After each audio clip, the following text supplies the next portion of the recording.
I want to talk about something that has bugged me for a long time. It's to do with pettiness and the inability people have to celebrate other people's success or other people's achievements, especially when the people who have this inability are in the same industry or the same sport or whatever. So they can't stand seeing others succeed. This is about me and my experience.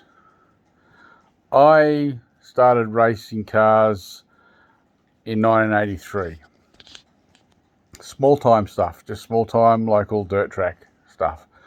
And I had immediate success, winning straight away my first race meeting, then the next race meeting, and then the next race meeting, and running really well. Driving my friend Peter Masters' car. Bought my own car, didn't have any success in that car at all, only won one race. Then built my own car and only had won one race in that one as well. But I felt that I could drive. I went and I did a Star Search thing to drive in the new NASCAR series in Australia that George Elliott and Barry Graham put on. 500 drivers went in this, and the top 25 got to do a shootout, and the winner out of that top 25 got a whole year's sponsorship in a whole season's racing, and they won the car. So after the season's racing, the car became theirs. Now, I didn't make the top 25, just missed out, 27th.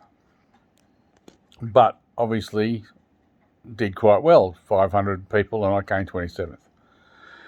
So this, without that experience and without doing that NASTRAC thing, I would never have gone any further in the whole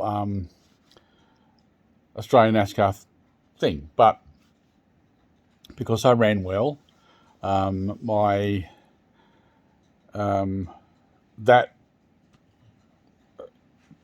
somehow, I do know how, got onto Bob Jane's radar, and he became aware of me.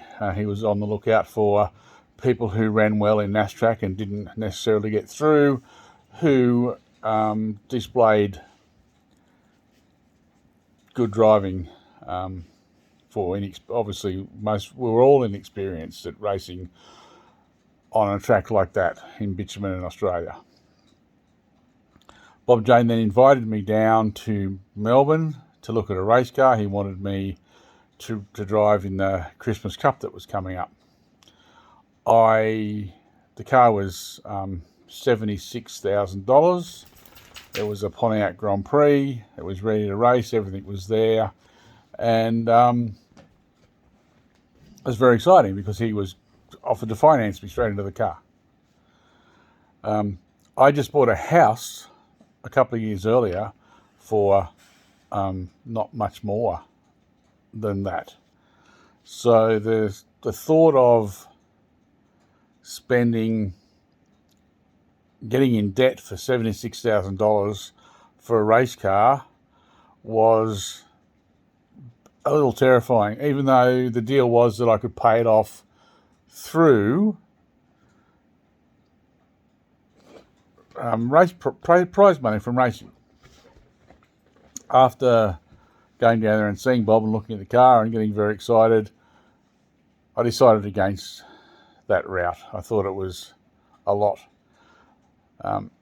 If I knew Bob then as well as I ended up knowing Bob, I would have taken a deal because Bob's a great guy and helped me a lot through the years, but I didn't know him then. But I would have taken it if I knew him like I ended up knowing him. Anyway, so lots of different things happened, and went to America looking at cars. A friend of mine called Doug Taylor invited me to America to look at cars. that he had for sale. He had a Thunderbird for sale over there. I looked at a few cars here. Robin Best had one for sale that I looked at. And I ended up buying probably one of the worst cars available at the time. It was a car that a guy who I don't like to talk about anymore because he's no, I don't want to. But anyway, he helped me out and allowed me to pay the car off. So got that car, spent a bunch of money on it, around $90,000 by the time we got to the first race, taking into account the cost of the car. Got an engine off Bob. He loaned me the money financed me in the engine. I could pay it off with prize money. Got a guy in Sydney called Dave Handley to build the engine for me. Anyway, a lot of stuff happened and we got the car up and running. And this was the first time this happened. The car was parked out the front of my friend Peter Masters' mechanical shop in Yass.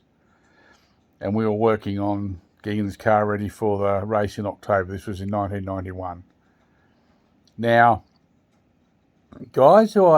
local guys who I'd raced against in local speedway would drive down the street and they would see this NASCAR car parked out the front of Peter's workshop.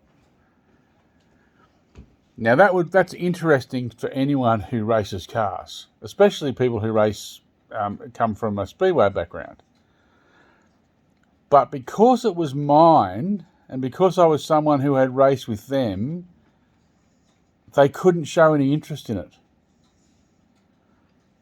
They didn't want to be seen to be interested that I was going to race in a national series. They would just drive past and look the other way.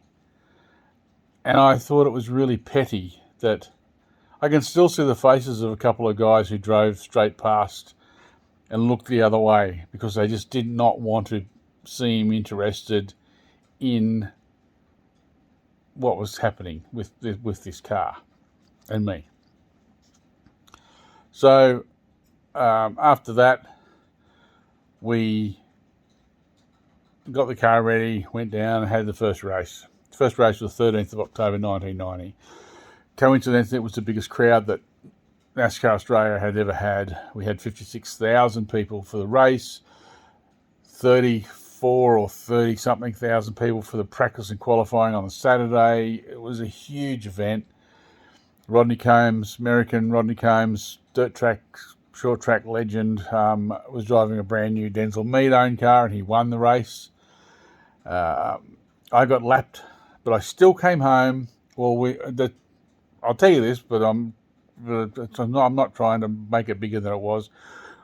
Our scoring and the Calder Park scoring had me in 7th place, which was the top 10 for my first finish. But then when the pay sheets came out and the official placings came out at the end of the day, I was in 12th place.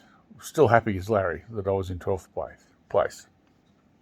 Bob Jane came and congratulated me after the race, shook the shit out of me, telling me, what I reckon now and all this sort of stuff. And we ran good. We ran 12th in our first race in a national event. Then that first season we ran really good in a lot of the races, a lot better than we should have in considering the car that we had. We held our own, finishing in front of a lot of the bigger name guys. We actually did really well that first season. I think we ended up finishing top 15 in points for the season. Certainly top 20, but I can't remember, but I think it was top 15. So great. But nobody that I raced with previously in the dirt track days paid any interest at all to what I was doing. They just didn't want to appear interested in the slightest bit, which is so petty, so small-minded, and just This shows how weak and pathetic people can be. So we raced the first 3 full seasons in 91, 92, 92, 93, 94, 95.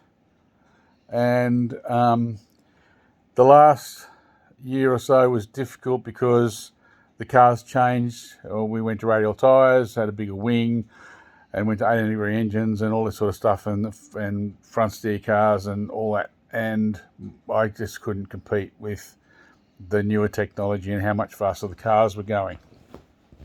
So we walked away for a few years. Then a few years later, I was having success with my business, and we bought a really good car off my mate Scott Williams. Went down for the first practice session in this car that we just won Bathurst with the NASCAR, with Russell Ingall driving the car. It was a really good car. Went for my test session to Calder, and I was fast. Immediately I was fast. Now, Russell Ingall rang our engineer and said to him, "How's Tony going in the car?" And our engineer said to Russell, "Well, he's faster than you." And horses for courses is still on Thunderdome, not on a road course, but that was still pretty good to hear that I was running faster than Russell ran on the Thunderdome in my first practice in this good car.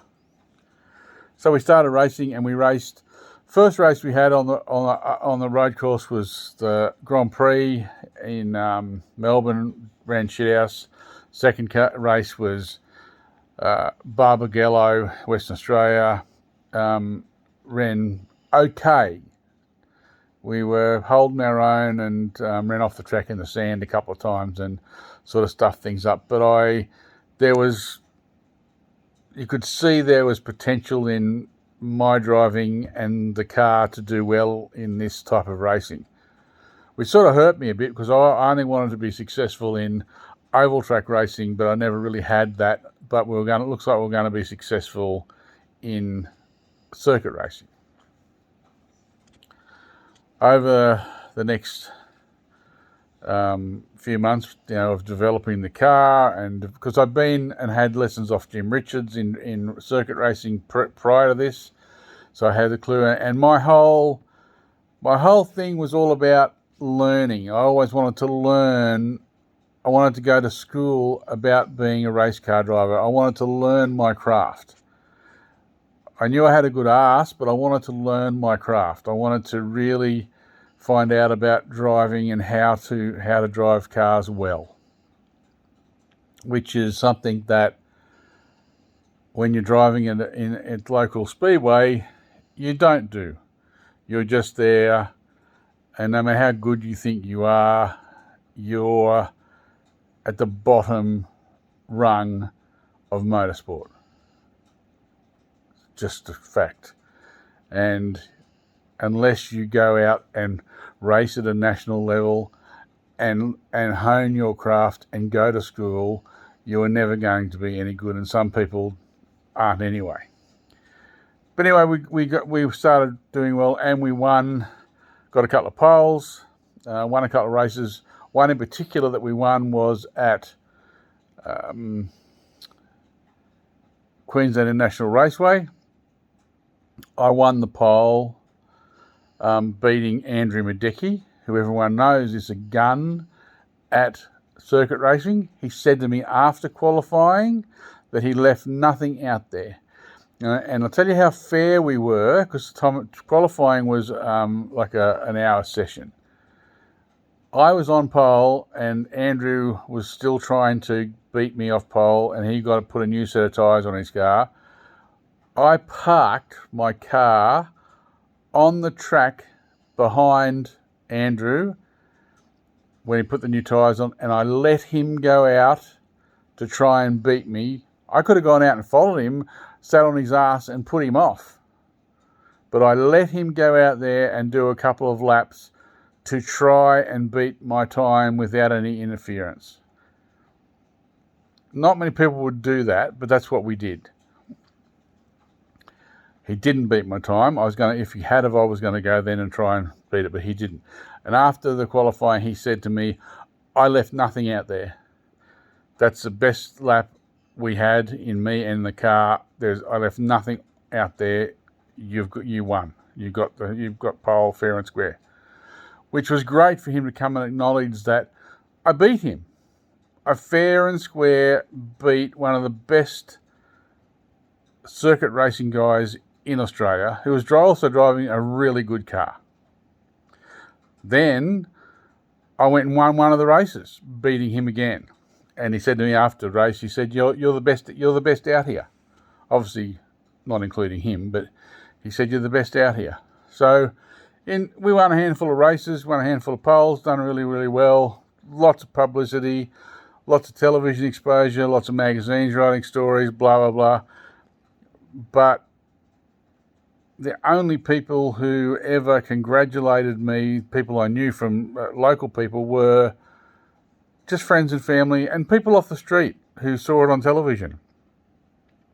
But nobody from racing in this area ever had anything to say. Still don't.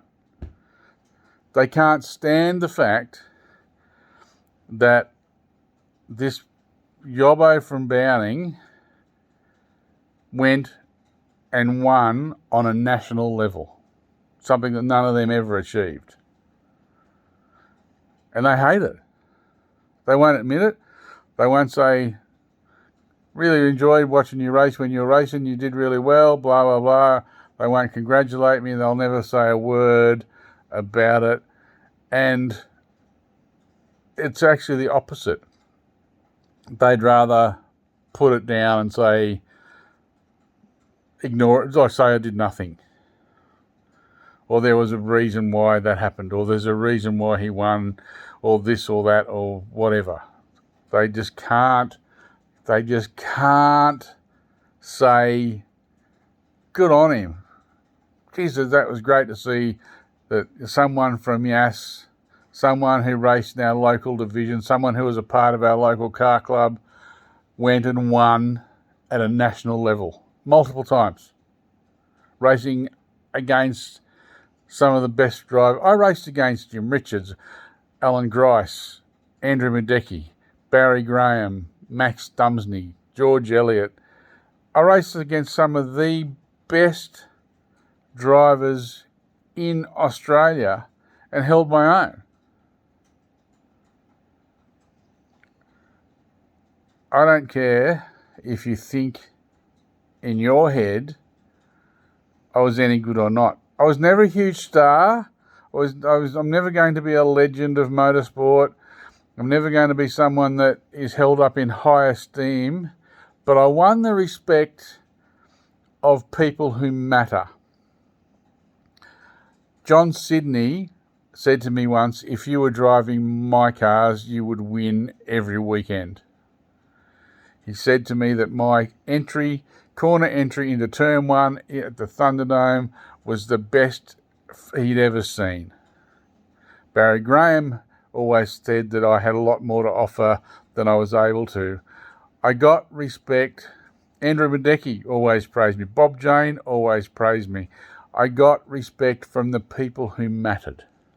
So not getting respect from the local dirt track guys doesn't really matter, but it has always bugged me. It would have been nice for them to be able to say, it's great you did well. It's great that someone from local dirt track did well. So take a lesson from this. If someone from your local sporting organisation, whether it be footy or cricket or motorsport, does well, tell them they've done well. Praise them for it. Don't be a small-minded jerk and ignore it because you haven't achieved what they did. This wasn't meant to be petty. I just want to tell you that it has bugged me for a long time, and people should be nice to other people. Have a great day.